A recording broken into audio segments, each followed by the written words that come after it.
this is Wendy. I'm a real estate agent based in Nairobi, and this is the second episode in the Moving to Nairobi series.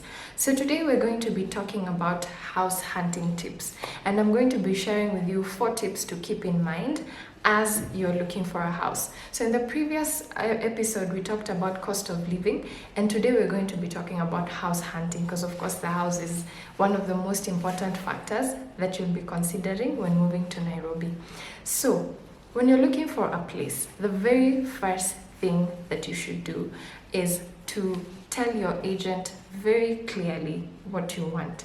Tell them your budget, your preferred location, and your must-have amenities. If you have to have a pool, tell them. If you have to have a garden, tell them. If you have to have all-en-suite apartment, tell them.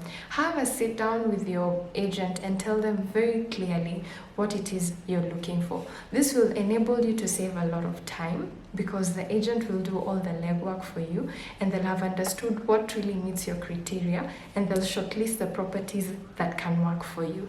After you've told them clearly what you need, ask them, go a step further and ask them to send you pictures of the places that they recommend, detailed pictures.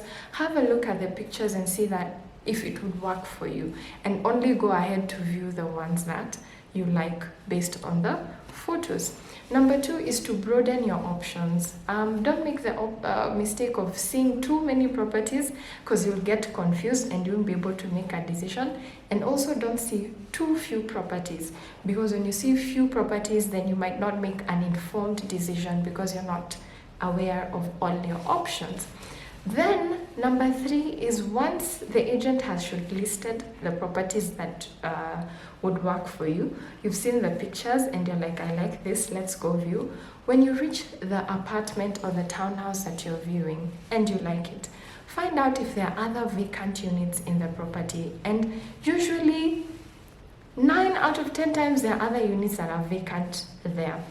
The reason you want to do this is there might be a better property there within for the same price, or there might be a similar property within this, might be a similar unit within for a cheaper price, with better lighting, with better finishing. So it's always good to confirm that are there other units within this property, and make sure you view them for comparison.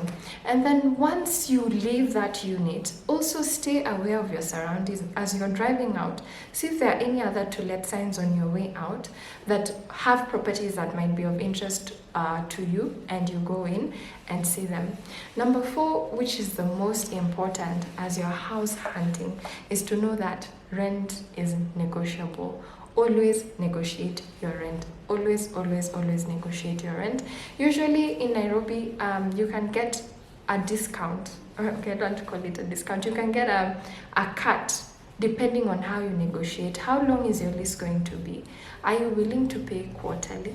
Are you going to be here for a long period of time? If your contract is for 4 to 5 years, mention it, because landlords like longer term tenants.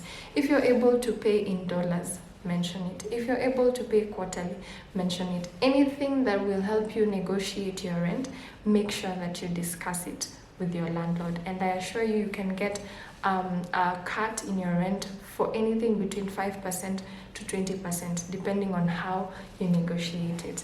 I wish you a happy house hunting, and in case of any questions, you can email me, you can talk to me, and I'll be happy to answer any other questions